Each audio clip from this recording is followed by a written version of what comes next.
Gọvanọ Chukwuma Soludo ikwugo na ejizi atụmatụ n'aka ugbu a iji wee debanye aha ndị nke nwere nje HIV n'ime ya mbụ amụma ọlụlekọta ahụike nke steeti a akpọrọ ASHIS iji wee gbaa mbọ wee hụ na ha bụ ndị nke enekọtara anya n'ụdị pụrụ iche na ngalaba nlekọta ahụike ọbụla.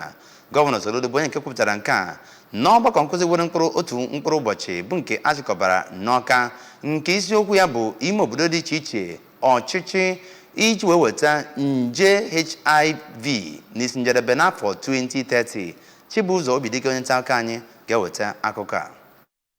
N'oge ọ na-ekwu na Anambra nakwa steeti ịtọ ndị ọzọ bụ ndị ahọpụtagoro ka ha rite uru amụma ahụike bụ nke akpọrọ Health Insurance Scheme bụ nke ewepụtara maka ndị vu ọrịa obirinajaọcha. Aka na-achị steeti a bụ Gọvanọ Soludo bụ onye kọmishọna na-ahụ maka ahụike Dr. Obidike nọchitere anya ya nọrọ wee kọwapụta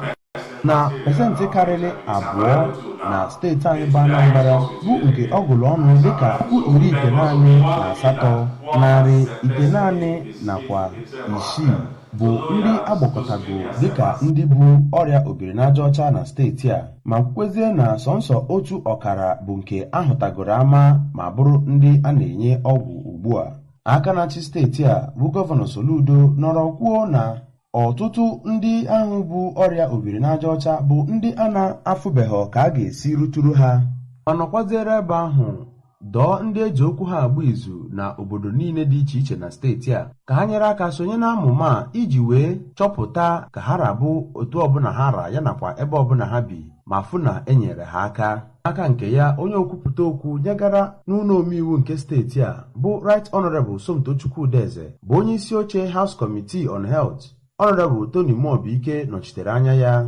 nọrọ n'ebe ahụ kwuo ka a ghara ịdị na-akpachapụ ha akpachapụ n'akụkụ, kama ka a kpọta ha nso ma nyekwa ha nghọta ma gosikwa ha ịfụnanya, n'ihi na ọ ga-enye aka ka ha nwee ndụ dị ogologo. Ọ nọkwara ebe ahụ wee kwunwee njikere ụlọ omeiwu steeti a dị iji jikọọ aka ọnụ fụ na ha na ndị eji okwu ha agba izu na steeti a mere ka amụma na-aga n'ihu ọfụma site na iso usoro ndị Ansaka. Onye Executive Director ụlọọrụ Anambra State AIDS Control Agency Ansaka, Maazị John Bosco Ementa, kwupụtara na otu ahụ bụ nke ga-agbasi mbọ ike wee fụ na ha wepụtara akụrụngwa bụ nke eji ewetulete ọrịa obirinajaọcha na steeti a ma mekwezie ka o rutu onye ọbụla chọrọ ya aka. Onye Program Manager nke UNAIDS Dr. Adora Anọsike, Dr. Onyeka Ugwu yanakwa Francis nke otu Positive Youth Living with HIV and AIDS na ala anyị bụ Nigeria,